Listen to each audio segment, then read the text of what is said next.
like to ignite your interest in fire.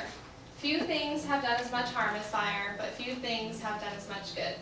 According to the Muscatine Fire Department of Muscatine, Iowa, only when we know the true nature of fire can we prepare our families and ourselves. Today I will inform you about fire by first going over some important fire facts, second, comparing and contrasting productive versus destructive fire, and finally by examining some of the largest wildfires to hit California since the year 2000. It is important to know how fire begins and how it behaves.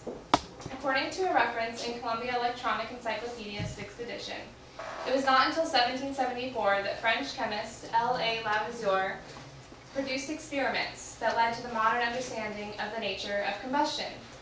By definition, fire is an uncontrolled burning. All fires begin with ignition, which occur when significant amounts of heat, fuel, and oxygen all exist at once. Another important part of fire is heat transfer, or the movement of heat. There are three different types of heat transfer: conduction, convection, and radiation. Fire is also incredibly fast. In less than 30 seconds, a small flame can get completely out of control and turn into a major fire. Smoke and toxic gas are also a dangerous part of fire. When a fire begins, oxygen is taken away and smoke and poisonous toxic gases are introduced. By inhaling even small amounts, one can become drowsy, disoriented, and even short of breath. Now there are two different types of fire. One type is productive, or prescribed fire. The other is destructive, or bad fire. Prescribed fire reduces the risk of loss to homes and recreation areas. It also controls forest-tree diseases and removes hazardous flammable fuels. Remember, fire is a natural element. This method of controlled burning is used in forest management, farming, prairie restoration, and greenhouse gas reduction. Numerous authors from an August 2009 article in Science concur that the controlled use of fire was a breakthrough adaptation in human evolution.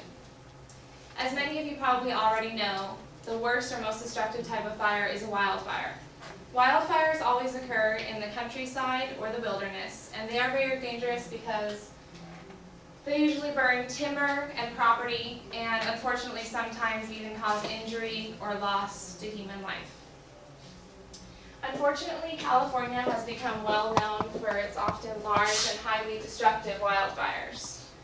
James Blair, a writer for the Christian Science Monitor, claims that the state system for flexibility and coordination in the recent wildfire disasters has become world famous.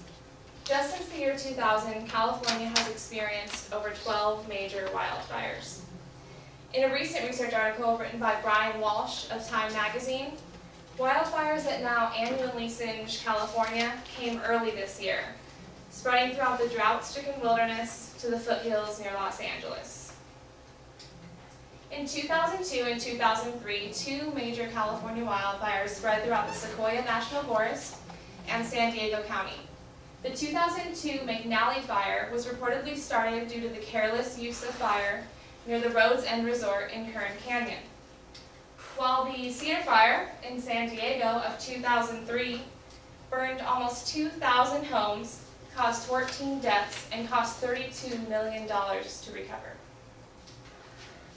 The 2007 Zaga fire occurred more recently in Santa Barbara County, and this crazy wildfire burned over 240,000 acres before it was completely contained. But perhaps the most significant fire to us is the Station Fire, which began burning in August of this year, 2009, and although it is almost completely contained, still continues to destroy. This fire has burned 250 square miles. It's burned down 89 homes, it's killed 2 firefighters, and it's injured 11 people. Fire is a significant force in nature. It can be harmful or it can be hurtful. As author Solmaz Baresh says, sometimes useful, sometimes destructive, fire is always unpredictable, and that's what makes it a difficult subject.